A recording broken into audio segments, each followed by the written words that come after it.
Hello friends, good evening. Am I audible and visible? Somebody please ping me so that I can begin with today's important and short session on Battle of Buxar. Yes guys, somebody please ping me.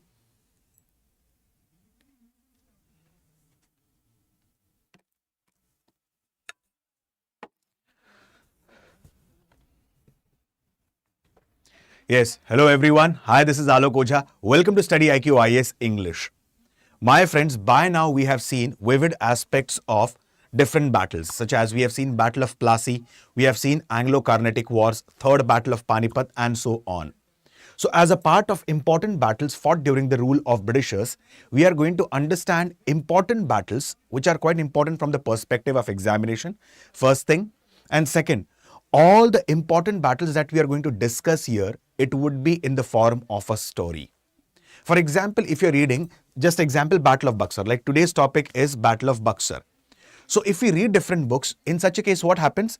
In these books, sometimes we get confused between different characters, correct? So here I have tried to simplify all these aspects with the help of a story. So it will become quite easier for the aspirants to retain the things. Is that clear? And aspirants, those who are new to the platform, let me inform you one important aspect.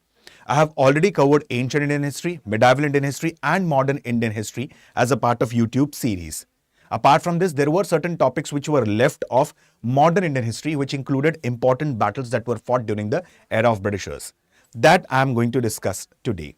Okay? Or we are discussing this as a part of series, and today we are going to throw light on Battle of Buxar. Now, Battle of Plassey and Battle of Buxar are very important from the exam perspective. Like we'll study, or we have thrown light previously as a part of modern Indian history, and we had studied drain of wealth theory proposed by Dadabhai Navroji. Like Dadabhai Navroji has written a book which is referred as Poverty and Un-British Rule in India. And in that book, it has been mentioned that precisely, just give me a second guys, approximately 4.94 million pounds was drained out of India just after Battle of Plassey.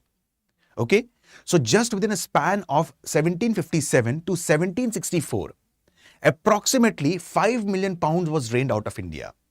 So in today's session, we are going to understand what is Battle of Buxar all about.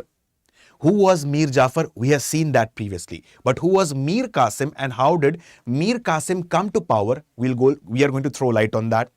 Apart from this, after Battle of Buxar, there was a treaty that was signed which is referred as Treaty of Allahabad. And as per Treaty of Allahabad, English East India Company got the Diwani rights of Bihar, Bengal and Odisha, specifically from Mughal Emperor Shah Alam II. So what is Battle of Buxar all about? Who was Mir Qasim? What is Treaty of Allahabad? Let's understand that in a crisp and short format. Is that clear to all of you? So, without wasting any more time, let's begin Battle of Buxar. Now, to understand Battle of Buxar, we have to discuss the events from Battle of Plassey that took place in 1757 to Battle of Buxar. That is for a short span of 7 to 8 years, what all things happened that led to Battle of Buxar. As we had seen, as a part of Battle of Plassey, Siraj-ud-Daulah had lost the battle, and precisely Mir Jafar was made as the new Nawab of Bengal. In fact, English East India Company only supported Mir Jafar because Mir Jafar was working as a puppet for English East India Company. Correct? And in fact, it is said that Mir Jafar gave a lot of money to English East India Company to support him to become the Nawab of Bengal.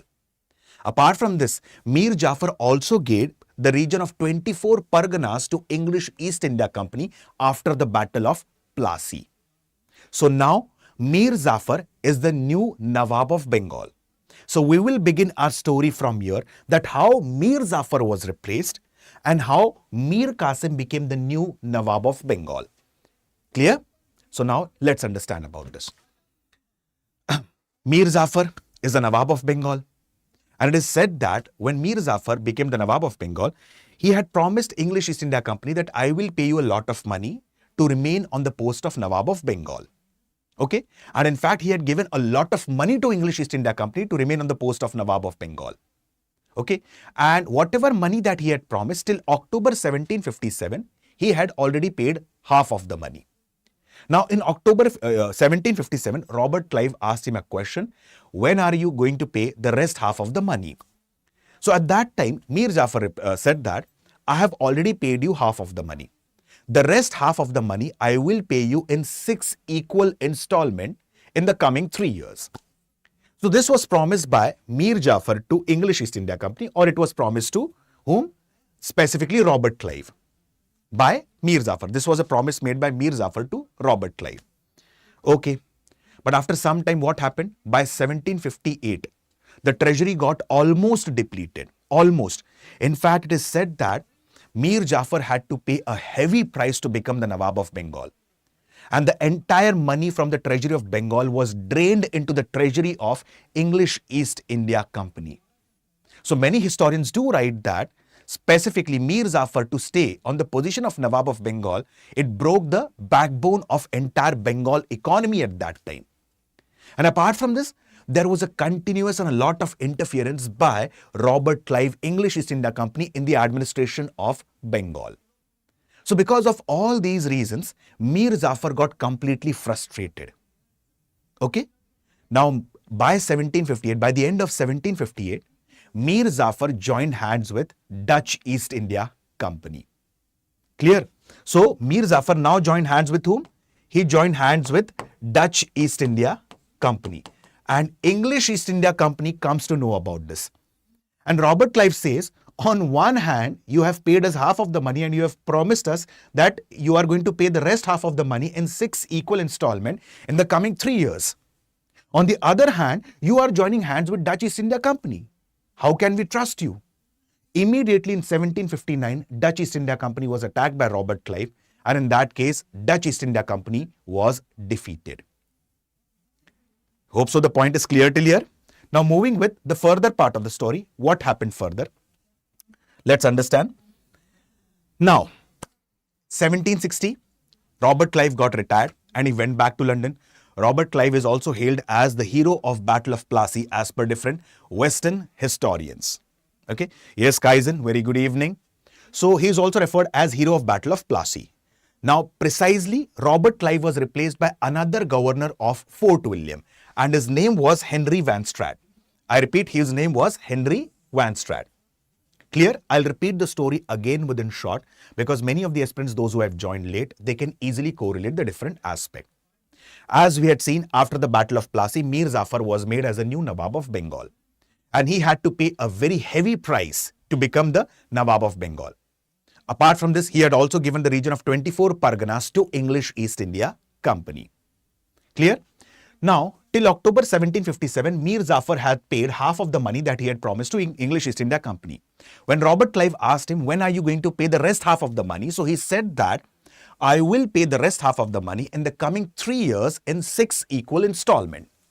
Now, by 1758, the treasury got almost depleted. So Mir Jafar joined hands with whom? Dutch East India Company. Why? Because Mir Jafar was completely frustrated by the policies of Robert Clive and English East India Company. Okay, like continuously there was a lot of interference by English East India Company in the affairs of Bengal administration. So he joins hand with Dutch East India Company. English East India Company comes to know about this. In 1759, English East India Company attacked Dutch East India Company and defeated them. In 1760, this person, Robert Clive, got retired and he goes back to London. He is also referred as hero of Battle of Plassey. Now, the new governor of the Fort William was Henry Van Straat. Now, what did Henry Van Straat do? He immediately called Mir Jafar and said, you have promised in 1757. This is 1761.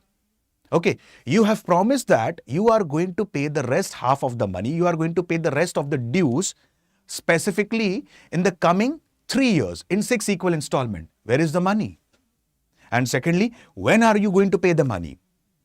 This time, openly Mir Jafar said, my apologies, I do not have a single penny to give you.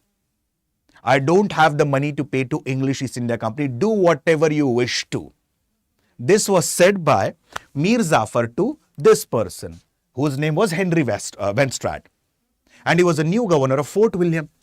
Now Henry Wenstratt, he got worried that Mir Jafar is openly saying that I don't have money.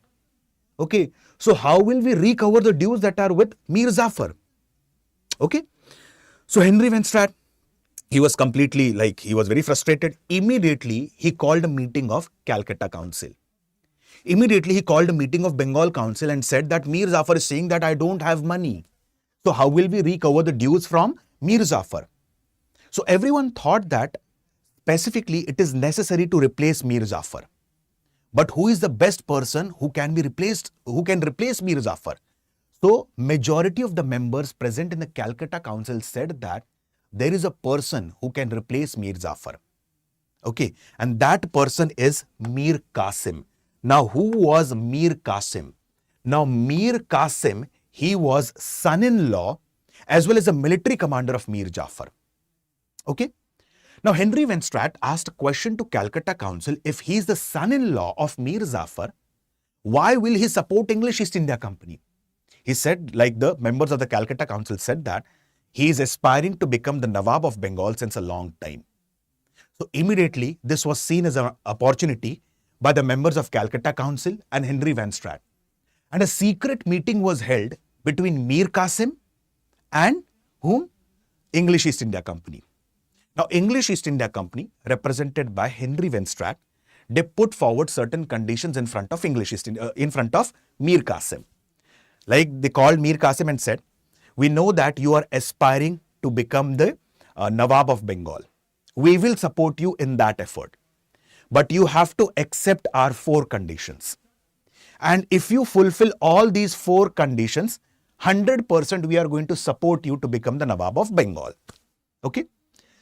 Now, what were the 4 conditions that were put forward by English East India Company in front of Mir Qasim? Let's throw light on these important conditions. Okay. Yes, very good evening. Okay. Now, let's throw light on these important conditions. First condition, clear all the arrears due from Mir Jafar. As I have told you, Mir Jafar had already paid half of the money and he had promised that the rest half I will be paying in 6 equal installments. But he had not paid. So, English East India Company put forward the first condition in front of Mir Qasim that you have to clear all the dues of your father-in-law, Mir Jafar. First condition. Apart from this, you have to cede us the additional territory. Cede us means you have to give us the additional territories of Chittagong, Burdwan and Midnapur. I repeat, Chittagong, Burdwan and Midnapur. You have to give us these additional territories. Apart from this, English East India Company was fighting battles continuously in southern part of India. So English East India Company said to Mir Qasim that you have to sponsor our battles in southern part of India. Can you imagine these things? Like specifically Britishers are following the policy of expansionism. They are following the policy of imperialism and in southern part of India. And they are expecting an Indian ruler, Mir Qasim, to help them out in their policies of imperialism in southern part of India. So the third condition that was put forward in front of him is, you have to sponsor our war efforts in southern India. And the fourth condition that was put forward in front of Mir Qasim was, in the region of Sylhet, there was a lot of profit that was accrued from the trade in chunam. Chunam means limestone. So English East India Company said to Mir Qasim, like whatever there is a trade of chunam in the Sylhet district, you have to give us 50% of the share in the profit. Like for example, the profit is rupees 100. Okay. After selling, the profit is rupees 100. English East India Company is saying that you have to give 50 rupees to us from the trade in chunam in the region of Sylhet district. So all these conditions were put forward in front of Mir Qasim if you want to become the Nawab of Bengal. Okay. So English East India Company put forward all these conditions. I'll repeat all these conditions. Now, Mir Jafar said to Henry Wenstratt that I don't have a single penny to pay you. Now, Henry Wenstratt immediately called a meeting of Calcutta Council or a Bengal Council. And they thought that let's replace Mir Jafar with Mir Qasim, who was son-in-law as well as military commander of Mir Jafar. And for that purpose, they had put forward 4 conditions in front of Mir Qasim. The first condition was you have to pay all the dues of your father-in-law, Mir Jafar. Second, you have to give us the additional territories of Chittagong, Burdwan and Midnapur. Third important, you have to give us 50% share in the profit of chunam trade, that is trade in limestone in the Sylhet district. And the fourth important aspect, you have to sponsor all our wars that are taking place in southern part of India. Now, all these conditions were put forward before Mir Qasim. Mir Qasim accepted all these four conditions. He said that, yes, I will fulfill all these four conditions. Immediately, Henry Wenstraat, he called Mir Jafar and he said, are you going to pay the dues right now or not? And if you are not going to pay the dues, you have to leave the position of Nawab of Bengal in favor of Mir Qasim. Okay? Otherwise, we will wage a war against you. And as I've told you, Mir Jafar had just worked as a puppet in the hands of English East India Company previously. Okay? So he said that, okay, I leave this position in favor of my son-in-law, Mir Qasim. Now, Mir Qasim became the new Nawab of Bengal. Is the point clear till here? Did you understand the story till here? Please answer in the comment section. Yes. So Mir Qasim, he became the new Nawab of Bengal and he ruled from 1760 to 63. Hope so the points are clear till here, my friends. Yes. I'm trying to make you understand these concepts in the form of a story so that it becomes quite easier for you guys to retain the different characters and understand the things in a simplified format. Is it clear? Okay. Now let's move with Mir Qasim further. Now, what happened? As we had discussed previously, Mir Jafar, although he was a Nawab of Bengal, but he was just a puppet in the hands of English East India Company, just a puppet. But Mir Qasim was an intelligent personality. He was a person with daring and determination. And he did not want to work as a puppet in the hands of English East India Company at any cost. And if he does not want to work as a puppet in the hands of English East India Company, obviously he has to fulfill all the terms and conditions that he had promised to English East India Company. As we had seen, this person, Mir Qasim, he had accepted 4 terms and conditions of English East India Company. He had said that I will pay all the dues. I will cede you the region of Chittagong, Burdwan and Mudnapur. I'll sponsor all your war efforts in southern part of India. I'll share 50% of the profit in the trade of chunam. Okay? So he fulfilled all the conditions because he knew that if I have to rule independently without any interference by the Britishers or English East India Company, I have to fulfill all these conditions at any cost. So Mir Qasim, he fulfilled all the conditions. And later on, Mir Qasim came up with 3 kinds of reforms. Administrative reforms, secondly, military reforms, and third important aspect, he came up with economic reforms. And these reforms became one of the major reasons for Battle of Buxar, which was fought in 1764. So what were the administrative reforms that were introduced by Mir Qasim? Correct? As we had discussed previously, we had discussed about Battle of Plassey, we had discussed about Anglo-Carnatic War, that initially the capital was shifted from Dhaka to Murshidabad by Murshid Quli Khan, who was initially the Nawab of Bengal. And now, till here, Murshidabad remained the capital of Bengal. And Murshidabad, it is approximately 200 to 250 kilometers from Calcutta. And as we had discussed previously, during the time of Mir Jafar, there was continuous interference by the English East India Company in the affairs of Bengal administration. So Mir Qasim thought that Calcutta, the capital Murshidabad, is quite close to Calcutta. It is just 200 to 250 kilometers from Calcutta. Hence, there is a lot of interference by English East India Company in the administration. So why don't I do one thing? Why don't I shift the capital to some faraway place? So this person, Mir Qasim, he shifted the capital from Murshidabad to another place which is referred as Mongyar. And Mongyar, it is located on the borders of Bihar and West Bengal. And it is approximately 400 to 450 kilometers from Calcutta. And he hoped that there would be little or no interference by English East India Company now in the Bengal administration. So first administrative, step that was taken by this person, Mir Qasim, was to shift the capital from Murshidabad to Mongyar.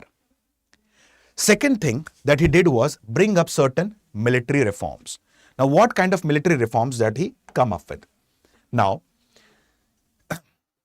he knew one important aspect, that I have to pay soldiers properly so that the soldiers do not rebel against me. And secondly, soldiers should not shift their loyalty towards English East India Company. So I have to pay them well. So first thing, what did he do? The salary of the soldiers should not fall into arrears. This was the law that he made. This was a farman or the order that he passed. The salaries of the soldiers should not fall into arrears at any cost. Apart from this, he introduced a regular muster roll in the army. And third important aspect, he specifically introduced Armenian officers into his army to train Indian soldiers on western lines.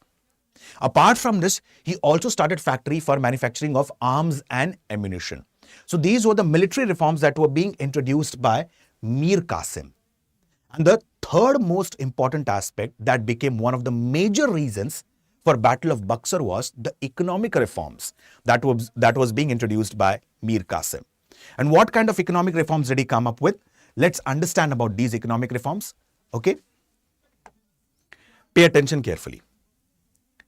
If you remember one thing, after Aurangzeb, there were series of weak successors. We had studied about this previously. So after Aurangzeb comes to power Bahadur Shah I. And after Bahadur Shah I comes to power a Mughal emperor whose name was Farrukh Siyar. He became the Mughal emperor in 1713. Correct? English East India Company had gained so much trust of Farrukh Siyar that in 1717, what happened? Farrukh Siyar had given the dastak to English East India Company. Dastak means free trade passes. Like the merchants of English East India Company, if you have to trade in the region of Bengal, you need not take permission from anyone. Apart from this, you don't have to pay a single penny as a tax or duty. So this is referred as a royal farman by Farrukh Siyar, which is also referred as dastak. Okay. So for example, the merchants of English East India Company, if they have to trade in the region of Bengal, they did not have to pay a single money. They did not have to pay a single rupee. So the merchants of English East India Company usually misuse this power. They misuse the dastak. For example, if I'm an officer of English East India Company, okay, suppose if I'm not a merchant, if I'm not trading, what will I do? I will sell this dastak to some other merchant and he will pay me the money. So the officers of English East India Company had fallen into corrupt practices and they were misusing the dastak that was issued to them way back in 1717 by Farrukh Siyar. And this was closely observed by Mir Qasim. On the other hand, what happened? Indian merchants had to pay a heavy tax. Indian merchants had to pay a very, very heavy duty. For example, if I'm a merchant, okay, suppose if I'm a cotton weaver, if I'm coming from the region of Gujarat and I have to go to the region of Bengal, there's a market in Bengal. Suppose there are 3 checkposts. So I have crossed the first checkpost, I have paid certain tax. I have crossed the second checkpost, I have paid certain tax. If I have crossed the third checkpost, I have paid certain tax. So it is like, for example, if I'm traveling from Delhi to some other place, so usually I pay a toll tax. Similarly, Indian merchants had to pay taxes on every checkpost. Okay. So till the goods reaches the market, Indian merchants had already paid 40 to 42% as a tax. And this was closely observed by Mir Qasim. On one hand, the merchants of English East India Company are not paying single penny as a tax. On the other hand, Indian merchants are paying 40 to 42% as a tax. So what happened? He immediately informed English East India Company about this, that specifically the officers of English East India Company are misusing the dastak or the free trade passes that was given to them way back in 1717 by the Mughal Emperor Farrukh Siyar. English East India Company, as always, completely ignored what Mir Qasim had said. Now, Mir Qasim took a step. And what did he do? He completely abolished the, trade duties on Indian merchants. Now, Indian merchants also need not pay a single rupee as a tax. English East India Company and the Indian merchants could be brought on equal footing. And now English East India Company got alarmed. Why? because their trade is getting hampered. Initially, English East India Company completely ignored the advice of Mir Qasim, that Mir Qasim had said to English East India Company, just go and overhaul the activities of the merchants of English East India Company and the officers of English East India Company. All of them are completely misusing their dastat. At that time, they completely ignored this. But when Mir Qasim, he came up with a step and he completely abolished the duties on Indian merchants. Now English East India Company got alarmed. And when English East India Company got alarmed, they immediately called Mir Qasim and said, this is an act of hostility. Do you want that we people should wage a war on you? Now Mir Qasim completely ignored whom? English East India Company. Now English East India Company got infuriated and English East India Company directly attacked Mir Qasim. Now Mir Qasim, he was not at all prepared for the war at that time. And immediately Mir Qasim, he fled to Awadh. And when Mir Qasim fled to Awadh, at that time, the Nawab of Awadh was Shuja-ud-Dawla. So, Mir Qasim, he formed an alliance with Nawab of Awadh, Shuja-ud-Dawla. Okay? So, just remember one thing. After English East India Company attacked Mir Qasim, he fled to Awadh. And Shuja-ud-Dawla, the Nawab of Awadh, gave asylum to Mir Qasim. Now again the position of Nawab of Bengal is vacant. As we had seen, initially the Mir Jafar, he was the Nawab of Bengal. He was being replaced by his military commander and son-in-law, Mir Qasim. Now again Mir Qasim, he fled away from Bengal and he had fled away to Awadh. Again the position of Nawab of Bengal, it has become vacant. So immediately Henry Van Straat again called the meeting of Calcutta Council that who should sit on the throne of Nawab of Bengal now. So Calcutta Council and Henry Van Straat, they, accepted one thing, that this person, Mir Qasim, had promised us 4 things. He had fulfilled all our 4 conditions. And there were many dues of Mir Jafar which he has paid. So there is no due of Mir Jafar. And secondly, Mir Qasim, he never worked as a puppet in the hands of English East India Company. On the other hand, previously, Mir Jafar worked as a puppet for us. So there's no problem in reinstalling back Mir Jafar again as the Nawab of Bengal. Because Mir Jafar, already there is no due. All the dues has been paid by his son-in-law, Mir Qasim. And secondly, at least Mir Jafar listens to us. Mir Jafar doesn't take any steps that hampers the interest of English East India Company. Mir Jafar works as a puppet for us. So why don't we reinstall him again as the Nawab of Bengal? Again after Mir Qasim, Mir Jafar was made as the Nawab of Bengal. And the attitude of Mir Jafar, all of us know. He was working as a puppet initially for English East India Company. Now also he will work as a puppet for English East India Company. What did he do? He again reimposed the duty of 40 to 42% on Indian merchants. He abolished all the duties on English East India Company except a 2% duty on the trade in salt. So all the duties of English East India Company was abolished and 40 to 42% duty or tax was imposed on Indian merchants by whom? Mir Jafar. So Mir Jafar, he had become the Nawab of Bengal now. Now what did we discuss? Mir Qasim, he had fled away. Where did he go? He went to Awadh. Who had given him the asylum? He was given the asylum by Nawab of Awadh, whose name was Shuja-ud-Dawla. Now what is the planning further? Let's understand. Everything, my friends, has been mentioned as a part of the PDF or PPT. So you need not worry about this and you can download this PDF or PPT from my Telegram channel, history_Alok Ojha. Okay. I repeat, history_Alok Ojha. Hope so the story is clear till here, everyone. Okay. Battle of Plassey and Battle of Buxar are very, very important from the exam perspective.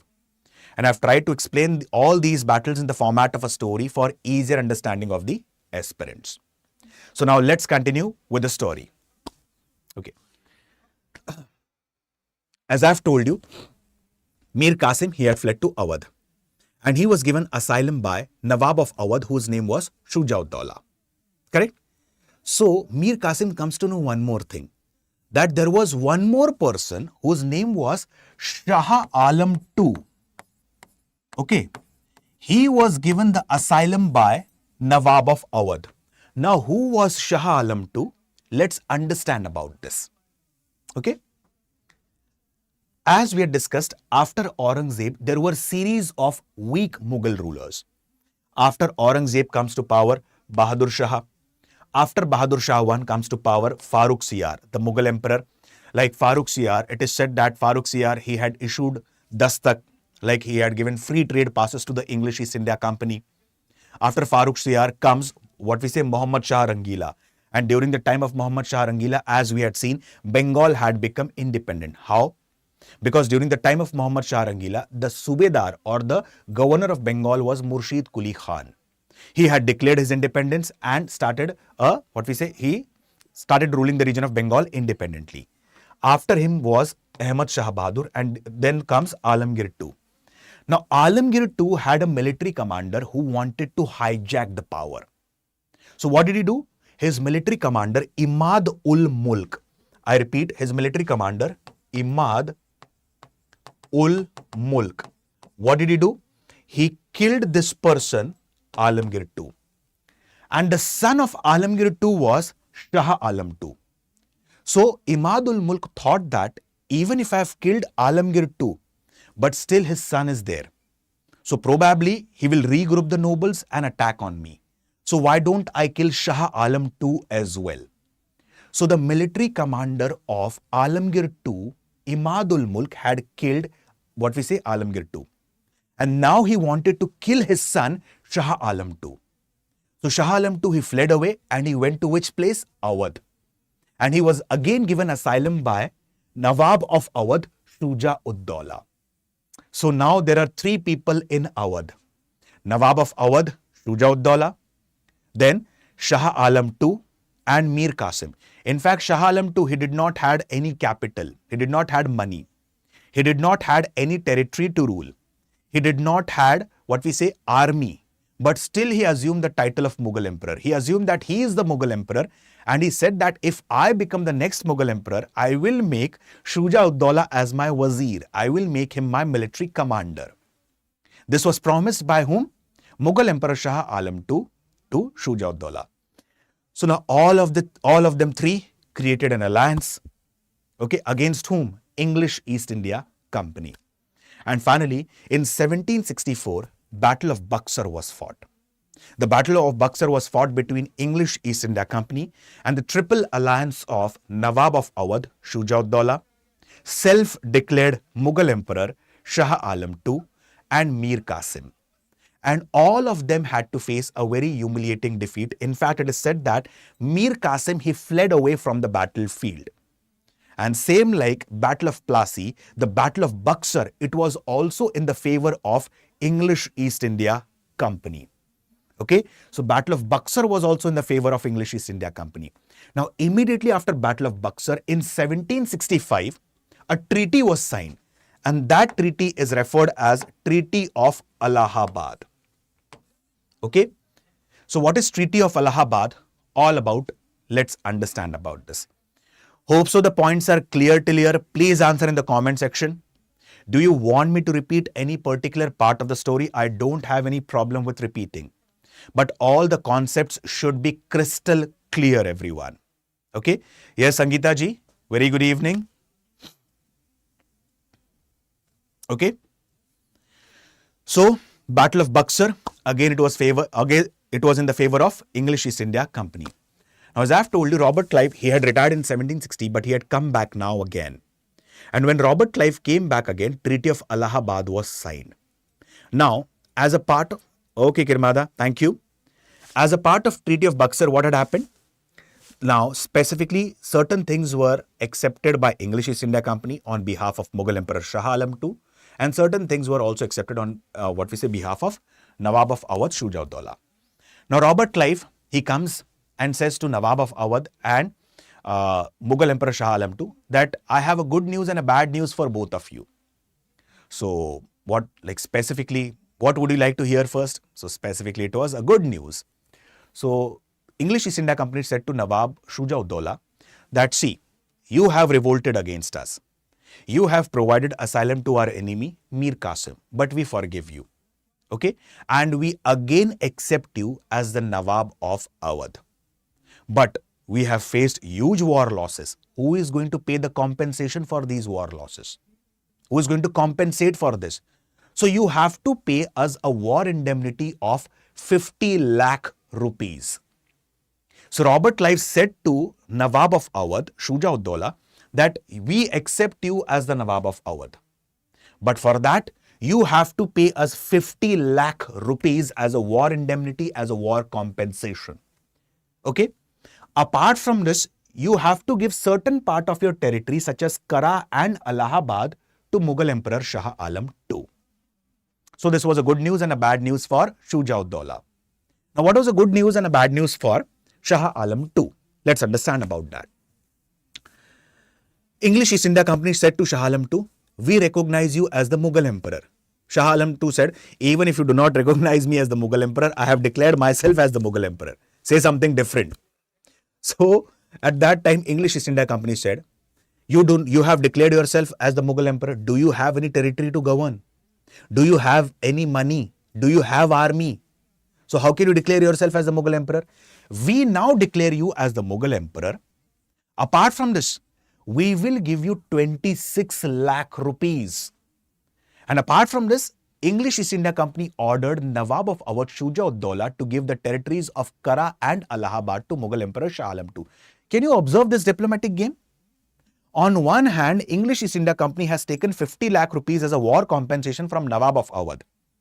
On the other hand, English East India Company is showing that to Mughal Emperor Shah Alam II that we are doing a favor on you. You don't have any territory. We are giving you Kara and Allahabad. That was taken from Nawab of Awadh. You do not have money or capital to govern the territory. We are giving you 26 lakh rupees. That was again taken from Nawab of Awadh. As we have seen, like 50 lakh rupees was taken. Out of 50 lakh rupees, 26 lakh rupees was given to Mughal Emperor Shah Alam II. And obviously, when English East India Company is giving 26 lakh rupees to Mughal Emperor Shah Alam II, they are not going to do this at free of cost. They are expecting something back in return. And that was the most important thing. And what were they expecting? English East India Company, like they were expecting Mughal Emperor Shah Alam II to grant them the Diwani rights of Bihar, Bengal and Odisha. And as a part of Treaty of Allahabad, which was signed in 1765, okay, as a part of, Treaty of Allahabad, 1765, what had happened? Like the Diwani rights of Bengal, Bihar and Odisha was given to English East India Company. Diwani rights basically means the right to collect revenue. So this was in short about Battle of Buxar, which was fought in 1764. Hope you have understood this topic. Yes, Kirmada, it is the same thing. Iski topi uske sar. That was a policy of English East India Company. Is it clear to all of you? So my friends, in tomorrow's session, we'll be throwing light precisely on the other aspects, such as we are going to discuss about the Anglo-Mysore Wars. Okay. And the Anglo-Mysore Wars are also a bit complex to understand, like who was Hyder Ali, how did Hyder Ali come to power, what is Wadiyar dynasty all about, like why Nizam of Hyderabad, Marathas and English East India Company had an eye over the territories of Mysore, who was Tipu Sultan, what is Treaty of Seringapatam, which was fought after the Third Anglo-Mysore War. Why was Treaty of Seringapatam considered as the most humiliating treaty? Okay, most humiliating treaty by Tipu Sultan. Okay, so we are going to discuss all these aspects in tomorrow's session. And in tomorrow's session, we are going to discuss about the First and Second Anglo-Mysore War. Again, we are going to discuss the things in the format of a story. Is that clear to all of you? Yes, Kirmada, you can ask the doubt. My friends, StudyIQ IS. Why Odisha was not under the limelight in the whole history. See, I'll give you a very simple example. Sometimes even I do say in the classes itself that sometimes this is the irony of our history, that in fact there are certain parts or there are certain events which should also be taught in our certain books, like for example in NCERT and the basic books. Like we all study about the Jallianwala Bagh massacre, correct? We should also study about the events that were associated regionally at that level, correct? Like for example, you can throw light on Mangarh tragedy. Mangarh tragedy, it took place in Rajasthan, wherein more than 1500 Bhil tribals were being killed by the Britishers. And that episode is referred as Jallianwala Bagh of Rajasthan. In southern part of India, Vidur Ashwatha massacre, which is referred as Jallianwala Bagh of South India. In the eastern part of India, Pathru Ghat massacre, which is referred as Jallianwala Bagh of Assam. So there are certain aspects that should be included in the part of history, which I personally feel, in fact, the history of Odisha as well. In fact, majorly in our India's freedom struggle. I'll give you a very simple example. If I ask a question to majority of you, like who is the youngest martyr of Mother India, 90% of you will answer Khudiram Bose ji. Yes, my friends, Khudiram Bose ji was one of the youngest martyrs of Mother India. But the youngest martyr of Mother India was Baji Raut, and he came from the region of Odisha. Okay? So there are certain aspects that needs to be brought in limelight, and I do accept that, Kirmada. Okay? So my friends, StudyIQ IS has come up with GS Foundation P2I batches for 2027 and 2028. And the admissions for batches are closing on 10th of June. It is an evening English batch. And the batches are completely structured on the SMART model. Now, what kind of a SMART model? Like for example, the classes would be structured. Structured classes means initially the basics would be taught to the aspirants. After the basics, we'll go with the foundation and then with the advanced stage. There would be a mentor who would be guiding you throughout your journey for civil services preparation. For example, how to frame a proper timetable, how to go for a proper time management. Like there are many working professionals who face problems or hindrances with the time management. Correct? So precisely speaking, there would be a mentor who would be guiding you throughout your journey for civil services preparation, focusing on all the vivid aspects like answer writing, framing proper essay structure and so on. Then there would be proper revision. There would be test or weekly test and monthly test that would be conducted to gauge the competence of the aspirant. And the most important one, like the batch is completely in English medium, complete English medium batches. Like there's a separate batch for Hindi, there's a separate batch for English that is bilingual, Hindi plus English. And there's a completely separate batch in English medium that will cater to the needs of the aspirants precisely from southern part of India and northeastern India. And the prices for batches are starting at a very affordable range of 11,999. So use the code Alok Clive that is flashing on your screen to get the benefits of these batches. I repeat the code Alok Clive. So you can get the discounts after using the code Alok Clive. Okay? And apart from this, the admissions for the batches are going to close on 10th of June. Is that clear to all of you? Yes, completely acceptable, Kirmada. There were powerful and remarkable rulers. Yes, exactly. The history of Kashmir. If I speak about the person referred as Lalit Aditya Muktapir, please read about his history. Please read about the history of Lachit Borphukan and the Ahom dynasty. Correct? So there are many such aspects that we need to focus upon as a part of history. True? So with this, my friends, I'll stop my words for the day. See you guys tomorrow with the series of Anglo-Mysore War. Please do not miss tomorrow's session because it is quite important from the exam perspective. Again, we'll meet tomorrow at 4 p.m. sharp, live at 4 p.m. Till then, I'll stop my words for the day. See you guys tomorrow. Thank you and have a very nice day. Bye-bye, everyone. Jai Hind.